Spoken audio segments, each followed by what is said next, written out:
नमः शिवाय। ओम नमः शिवाय। ओम नमो भगवते वासुदेवाय। ओम देवकी सुत गोविंदास्पि जगत्पति देहि में तनियम कृष्ण त्वाम अहम शरणम गतः।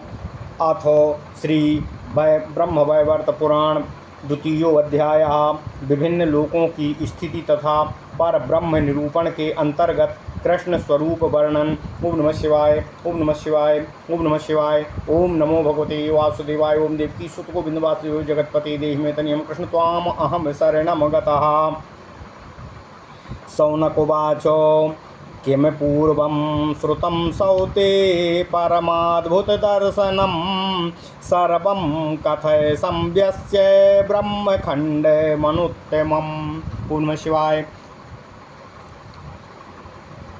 सौतिरुवाच वन्दे गुरौ पादपद्मं व्यासस्थामित तेजसः हरिं देवान् द्विजान् नत्वा धर्मान् वक्ष्ये सनातनान्। यच्छतं व्यासवक्त्रेण ब्रह्मखण्डमनुत्तमम् अज्ञानान्धतमोध्वंसिं ज्ञानवर्त्मप्रदीपकम्। ज्योतिः समूहं प्रलये पुरातसीत् केवलं द्विजा सूर्यकोटिप्रभं नित्यं सङ्ख्यं विश्वकारणं।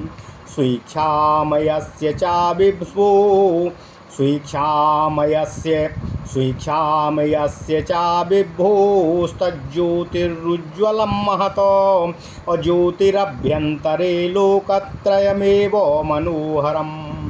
तेषामुपरि गोलोकं नित्यमीश्वरध्वजा अत्रिकोटियोजनायामं विस्तीर्णं मण्डलाकृति।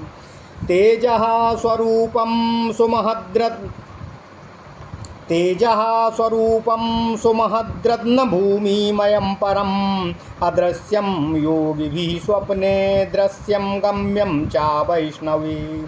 योगेन चान्तरिक्षे स्थितं वरम् आदिव्याधिजरा मृत्युशोकभीति विवर्जितम्। सद्रत्नरचिता संख्या मन्दिरे परिशोभितम् उल्लये कृष्णयुतं सृष्टो गोपगोपीभिरावृतम्। ओम नमः शिवाय। ओम नमः शिवाय। ओम नमः शिवाय। तद्धौ दक्षिणे सव्ये पश्चात्कोटियोजनात् वैकुण्ठं शिवलोकं तु तत्समं सुमनोहरम्। कोटियोजनविस्तीर्णं वैकुण्ठं मण्डलाकृति लये शून्यं च सृष्टौ च लक्ष्मीनारायणान्वितम्।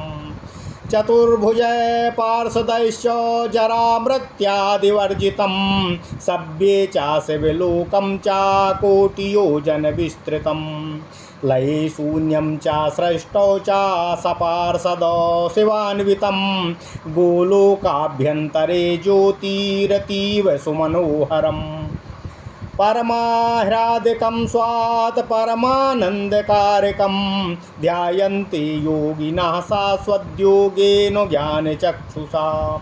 तदेवानन्दजनकं निराकारं परात्परं तज्ज्योतिरन्तरे रूपमतीव सुमनोहरम्। नवीननीरदश्यामं रक्तपङ्कजलोचनं शारदीयपार्वणेन्दुशोभितं चामलाननं। कोटिकन्दर्पलावण्यं लीलाधाम मनोरमं द्विभुजं मुरलीहस्तं सस्मितं पीतवाससम्। सद्रत्नभूषणौद्येन भूषितं भक्तवत्सलं चन्दनोक्षितसर्वाङ्गं कस्तूरी कुङ्कुमान्वितं। श्रीवत्सवक्षसम्भ्राजत कौस्तुभेन विराजितं सद्रत्नसाररचित किरीटमुकुटोज्ज्वलम्। रत्नसिंहासनस्थं च वनमालाविभूषितं तदेव परमं ब्रह्म भगवन्तं सनातनं। स्वेच्छामयं सर्वबीजं सर्वाधारं परात्परं किशोरो वयसं शाश्वद्रूपवेशो विधायकम्। कोटिपूर्णेन्द्रशोभाढ्यं भक्तानुग्रहकारकं निरीहं निर्विकारं च परिपूर्णोत्तमं विभुम्।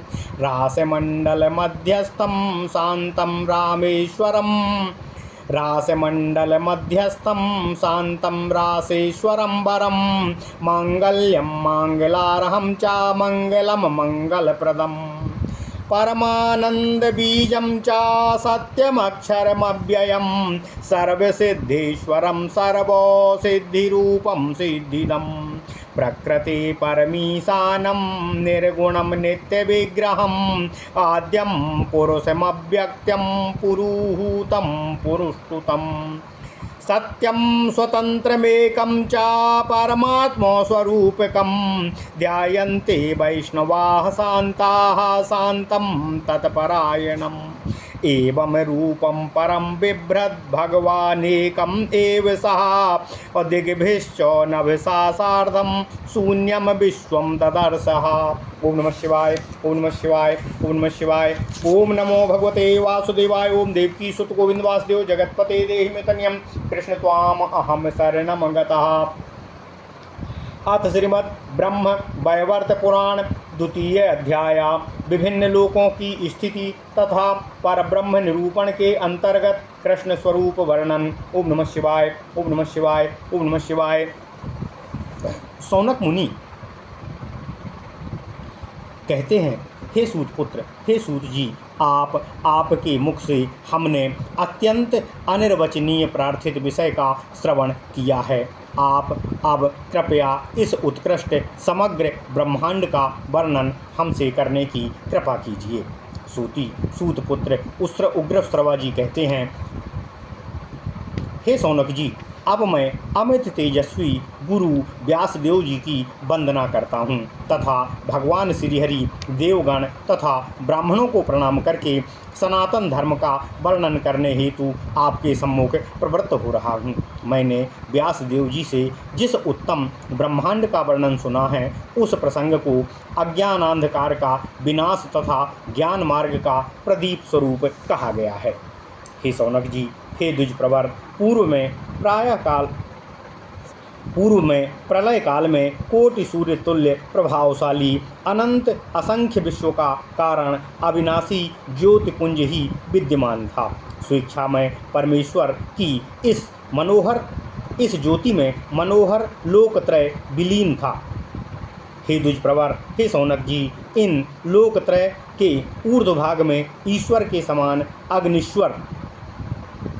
अविनश्वर 3 कोटि योजनात्मक विस्तार वाला मंडलाकृति गोलोक धाम स्थित है। यह सुमहान रत्नभूमि में गोलोक देखने में तेज रूप है। योगी लोग भी इसका दर्शन स्वप्न तक में भी नहीं कर पाते हैं। यह केवल वैष्णवों को ही दिखाई देता है तथा वे लोग ही यहाँ पर जा सकते हैं। उग्र श्रवासूत जी कहते हैं, हे सौनक जी, यह गोलोक धाम आदि व्याधि जरा मृत्यु शोक भय से सर्वथा ही रहित और मुक्त है। यह आकाशस्य महान लोक परमात्मा द्वारा योग शक्ति से धारण किया गया है। हे सौनक जी, इस गोलोक धाम में असंख्य उत्कृष्ट रत्न निर्मित भवन विराजमान हैं। प्रलय काल में यहाँ मात्र केवल श्री कृष्ण जी ही रहते हैं। सृष्टि काल में यहाँ असंख्य गोप गोपिकाएं इस लोक में आवृत किए रहते हैं। ओम नमः शिवाय, ओम नमः शिवाय। उग्रश्रवा सूत जी कहते हैं, हे सौनक जी, इस गोलोक के आधे भाग में 50 करोड़ योजन दक्षिण में उसके ही समान मनोहर वैकुंठ लोक स्थित है। इसी वैकुंठ लोक के वाम भाग में शिवलोक की स्थिति है। ये दोनों लोक गोलोक जैसे ही मनोहारी हैं। वैकुंठ 1 कोटि योजन विस्तृत तथा मंडलाकृति है। यह लोक प्रलय काल में शून्य हो जाता है तथा सृष्टि काल में लक्ष्मी नारायण युक्त रहता है। सृष्टि काल में लक्ष्मी नारायण के अतिरिक्त वहाँ उनके चतुर्भुज पार्षद भी निवास करते हैं। यह लोक जरा मृत्यु रहित है। इसके बाईं ओर 1 कोटि योजन विस्तृत शिवलोक है। आगे सूत जी कहते हैं, हे सौनक जी, यह शिवलोक प्रलय काल में शून्य हो जाता है। सृष्टि काल में यहाँ पार्षदों सहित शिव जी रहते हैं। गोलोक के मध्य में परम आनंददायक तथा परमानंद रूप मनोहर ज्योति विराजित रहती है। योगीगण योग का अवलंबन करके ज्ञान चक्षु द्वारा इसी ज्योति का ध्यान करते हैं। इस आनंदप्रद निराकार परात्पर ज्योति के अंतराल में एक अत्यंत मनोहर रूप स्थित है। यह रूप नव जलधर के समान श्याम वर्ण है। इसके दोनों नेत्र लाल कमल के समान शोभायमान होते हैं। उनका मुख कमल शरद की पूर्णिमा के पूर्ण चंद्र के समान शोभा वाला है। किंबहुना वह मनोहर रूप कोटि कंदर्प कामदेव के समान सुरम्य है तथा रम्य लीलाओं का मूल आधार रूप है। यह रूप द्विभुज मुरलीधरधारी पीत वस्त्र से शोभायमान तथा मंद मुस्कान से युक्त है। हे शौनक जी, यह मनोहर रूप भक्त वत्सल तथा उत्तम रत्न आभूषणों से भूषित और सुशोभित है। इस रूप के सभी अंग चंदन, कस्तूरी तथा कुंकुम के लेप से लिप्त हैं। उनका वक्ष स्थल श्रीवत्स चिन्हांकित है। वक्ष स्थल पर कौस्तुभ मणि भी शोभायमान है। इस मनोहर रूप वाले ने उत्तम रत्नों से जड़े हुए किरीट तथा मुकुट को धारण किया हुआ है। यही रूप है सनातन भगवान परब्रह्म का, जो वनमाला भूषित होकर रत्न सिंहासन पर आसीन है। ये प्रभु स्वेच्छा में अर्थात अपनी ही इच्छा से सब करने वाले हैं। सबके बीज रूप हैं, सबके आधार परात्पर ब्रह्म हैं। ये किशोर आयु वाले गोप वेशधारी हैं। सदा भक्तों पर अनुग्रह करने हेतु सदा तत्पर रहते हैं तथा परिपूर्णतम परमेश्वर करोड़ों पूर्ण चंद्रमा के समान शोभायमान होते हैं। ये निरीह तथा निर्विकार हैं। इनसे ही समस्त मंगल की प्राप्ति होती है। इन रासेश्वर श्री कृष्ण की यह मूर्ति शांत है तथा यह रासमंडल में स्थित है। यह मूर्ति मंगल योग्य मंगलमय है। यह मंगलार्ह तथा मंगल स्वरूप है। सभी लोगों को इनसे ही मंगल लाभ प्राप्त होता है।